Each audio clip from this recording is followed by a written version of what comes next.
محمود احمدی نژاد در این ساختمان حاضر شد و در برابر نمایندگان مجلس سوگند وفاداری به نظام جمهوری اسلامی و قانون اساسی را یاد کرد.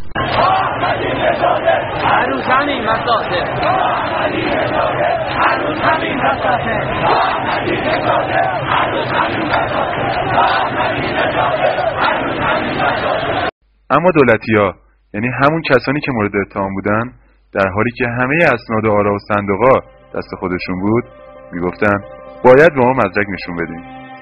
صدا و سیما که از قبل از انتخابات به خوبی موضع خودش رو مشخص کرده بود و با دادن وقت اضافه به آقای احمدی نژاد در شب انتخابات مشخصاً حمایت خودش را از اون اعلام کرده بود، مرتکب چند اشتباه شد. اولین اشتباه صدا و سیما وزارت کشور این بود که تا زمانی که بیش از 20 میلیون از آرا خونده شده بود، مسئولان فراموش کرده بودند که در هر انتخابات ممکنه آرای باطله هم وجود داشته باشه. یعنی ممکن بوده که کسی یا کسانی اصلا تو برگه رأی خودشون چیزی ننوشته باشن و یا مثلا اسم خودشون رو به جای نامزد مورد علاقه‌شون نوشته باشن. این موضوع توی تمام انتخابات قبلی سابقه داشت. معترضین اعتراض کردن که چطور میشه در یه انتخابات آرای باطله وجود نداشته باشه.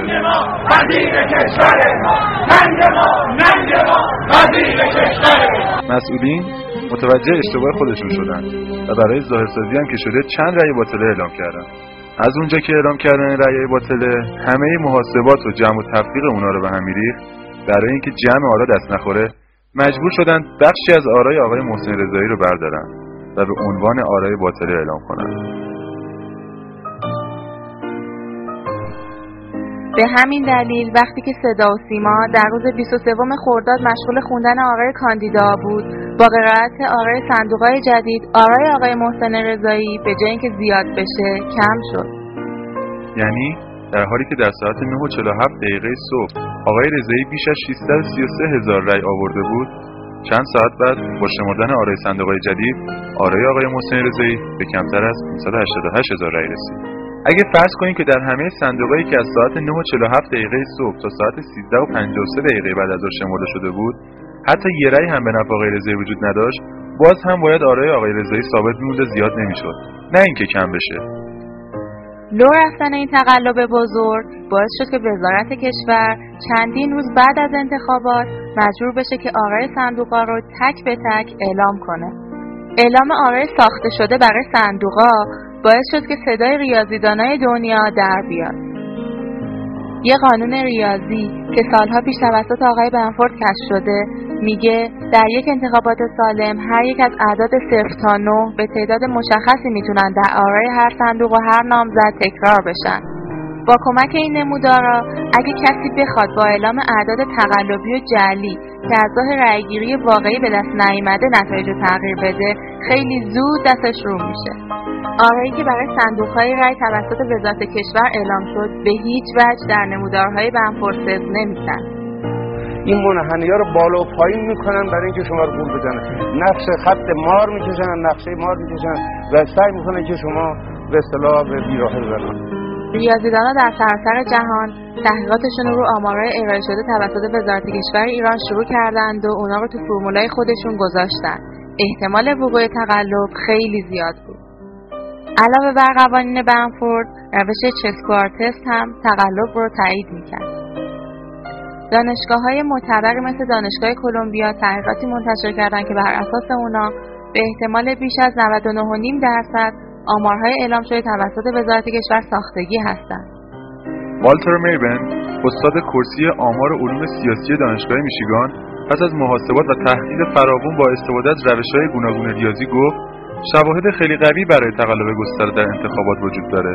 بودوین روکما، دانشمند فیزیک نجومی، احتمال وقوع تقلب بیش از 99.3% دونست. همچنین مؤسسه تحقیقاتی چتم هاوس لندن، محققان دانشگاه مانوا، دانشگاه ایل، دانشگاه کالیفرنیا، دانشگاه سنت اندروز، کالج بیت، دانشگاه میشیگان، دانشگاه کلمبیا و دانشگاه ایلینوی و محققان مستقلی مانند پروفسور اریک اوگلان، الکساندر ساکو، پروفسور سوزان هایت، پروفسور جوان کول و برند ببر اشاره کرد. در حالی که وزارت کشور آقای محسن رضایی رو تنها کمی بیش از 600,000 رأی میدونست، محسن رضایی اعلام کرد که حداقل کد ملی 900,000 نفر از کسانی رو که به وی رأی دادن در اختیار داره. با توجه به سابقه آقایان رضایی و احمدی نژاد به نظر نمی‌رسید اونی که دروغ میگه دکتر رضایی باشه. از طرفی رأی نیاوردن نامزدها در روستاهای محل تولد خودشون ابتدا باعث دردسر شد. وزیر کشور معتقد بود دلیلی نداره که نامزدها در زادگاهشون بیشتر از دیگر نامزدها رأی بیارن. اما وقتی اعتراضا بیشتر شد خیلی راحت و در حالی که انگار هیچ اتفاقی نیفتاده آمار این شهرها رو تغییر داد. معترضین اسم این کار وزارت کشور رو رأیسازی گذاشته بودن. رأیسازی مسئولین سخت‌کوش وزارت کشور علاوه بر نقض قوانین ریاضی نکات جالب دیگه‌ای هم داشت. در برخی از حوزه‌های رأیگیری تعداد افراد شرکت کننده از کل ساکنین اون منطقه به مراتب بیشتر بود. وزارت کشور دلیل این امر مسافرت مردم شریف ایران به نقاط خوش آب و هوا اعلام کرد و گفت چون مردم به سفر رفته بودند بنابراین در شهر مقصد رأی دادن و به همین دلیل تعداد آرای اون حوزه بیشتر از جمعیتش بوده. بد نیست که اسم چند تا از حوزه‌های خوش آب و هوایی که مردم در گرمای خرداد ماه برای مسافرت انتخاب کرده بودند و بدونیم. تبت، کنگان، نهریز، جزیره ابو موسی، طبس، بندرعباس، بافق. کج سلیقگی برخی از مسافران واقعا ستودنیه. چرا که استانهای کوهستانی مانند ایلام، کردستان و آذربایجان غربی که در 22 خرداد هوای خنک و مطبوعی داشتند دارای کمترین شرکت کننده در انتخابات بودند. یعنی نه تنها هیچ کس این استانها را برای مسافرت انتخاب نکرده بود، بلکه مردم این استانها برای استفاده از هوای گرم و کویری به شهری مثل تفت سفر کرده بودند. ترکیب آرای ساخته شده برای صندوق‌ها گاهی نکات جالب دیگه‌ای هم داره. وزیر کشور در روز تنفیذ میگفت مجموع افرادی که به عنوان هیئت اجرایی و هیئت نظارت در پای هر صندوق بودن 14 نفر بوده. آیا میتونی حتی حدس بزنین که داخل چند تا از صندوق‌های رای کمتر از 20 رای بوده؟ یا حتی کمتر از 10 رای و یا حتی 5 رای. آرای اعلام شده برای چنین صندوقایی حتی از کسانی که دستن در کار اخذ رای در همون صندوق بودن هم کمتر بود. بعضی از کسایی که ریاضی بلدن معتقدن که همه اینا نشون میده که آمارا خیلی ناشیانه مهندسی شده. بعد از فضاحتی که در اعلام آمار صندوق به صندوق پیش اومد، شورای نگهبان اعلام کرد که تعدادی از صندوق‌ها رو بازشماری میکنه. آقای محسن رضایی یکی از کاندیداهای معترض از این موضوع خیلی استقبال کرد. آقای محسن رضایی برادر خودشون یعنی آقای امیدوار رضایی رو که از نمایندگان اصولگرای مجلس هم هستند به شورای نگهبان معرفی کردند تا در بازشماری آرا حضور داشته باشه. آقای امیدوار رضایی از وزارت کشور درخواست کرد که فرم‌های شماره 22, 23 و 28 هر حوزه که مربوط به صورت جلسه‌ای که پس از رأیگیری توسط هیئت‌های نظارت و هیئت‌های اجرایی تنظیم شده ارائه بده. قرار بود با مقایسه این صورت جلسات و آمار ارائه شده توسط وزارت کشور این آمار با محتویات صندوق‌ها مطابقت داده بشه. اما وزارت کشور از ارائه این آمار خودداری کرد. برای همین آقای رضایی از شکایتش انصراف داد.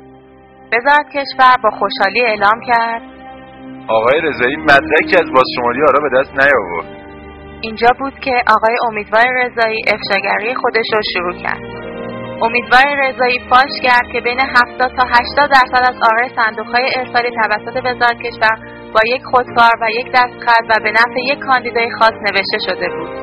شورای نگهبان فارغ از همه این دغدغه‌ها مدعی شد که 10% از صندوق‌ها رو بازشماری کرده و همه چیز درست بوده. از این واقعه که پشت درهای بسته و بدون حضور نماینده کاندیداهای معترض انجام شد، فقط چند تا عکس توسط خبرگزاری دولت منتشر شد.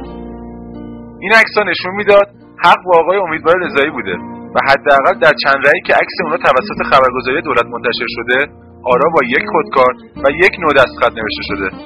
علاوه بر این انتشار این تصاویر سوال دیگری رو هم ایجاد کرد. آرایی که در تصاویر نشون داده شده بود همگی تا نخورده بود، در حالی که ما موقع رأی دادن برگ رأیمون رو تا کرده بودیم. این در حالی بود که وزیر اطلاعات چند روز قبل تا نخورده بودن آرا رو نشانه تقلب دونسته بود. وزیر مربوطه چند روز بعد توسط آقای احمدی نژاد برکنار شد. آرای تا نخورده موجود در تصاویر مشخصاً همگی با هم از ته برگ اونا کنده شده بود.